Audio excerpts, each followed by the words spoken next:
onto. Do you go onto it a lot yourself? Yeah. It's only been the last week or so. Yeah? Weeks, yes. It seemed like a good idea to kind of get the name back, as this other guy had. Yeah, I remember seeing something about that. Happened to a lot of people.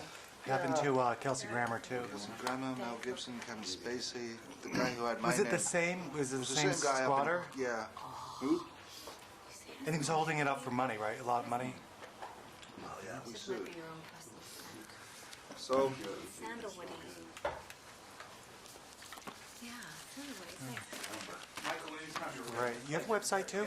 No. No. Well, Oh my God. you want one though?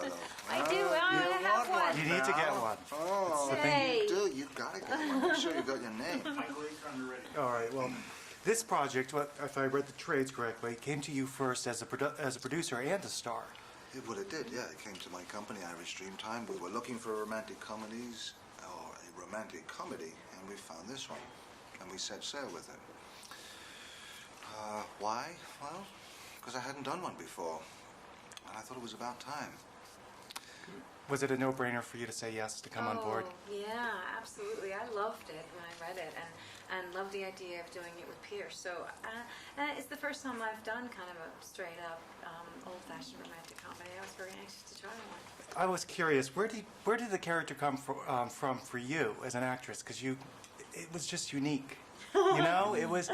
There's mannerisms. Yeah. You have to think about it, or does it naturally just come to you all of a sudden? It comes to you from the script, basically. You kind of start there, and I wanted to create a kind of duality in her. She was somebody who's very, very together in her professional life and in control of everything, but almost was undeveloped in her personal life. You know, like kind of like an adolescent or something. So she's somebody.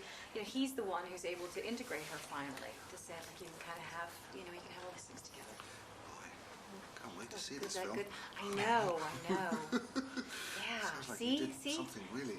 It's very different. Very Wow. different. The film was very different. You're clever. You really are. Well, there's no real formulas that are traditional. There's something new, something fresh. I can't put my finger on what's fresh about it. Maybe you can help me with that. Oh boy. There's just Well, just because Really? that no one's seen Brosnan and Moore do a movie like Yeah, this. that Maybe might that's be it. part of it too. I mean, I think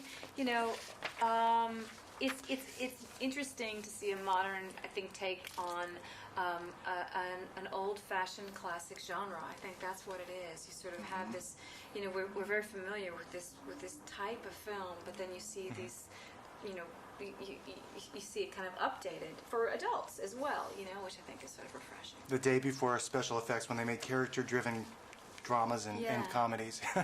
But they still do. But this also too, the humor, the one-liners.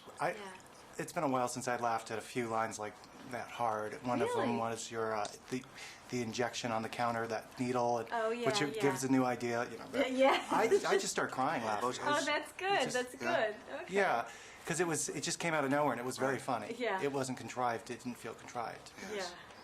Oh, good. I'm glad.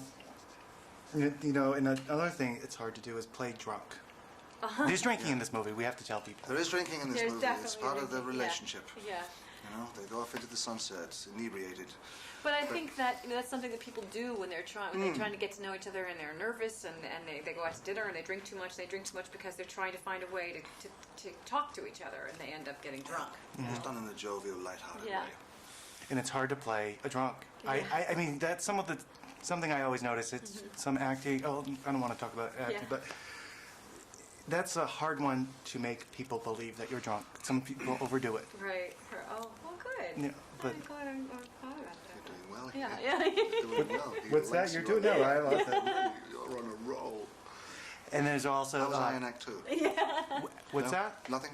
What's the next question? You know what? No, I was just going to talk about just some of the other stuff about your characters have a word. It's not a message, but you bring something out with your clients. The fact that there's so much passion in the divorce court and it's not in the marriage. Right.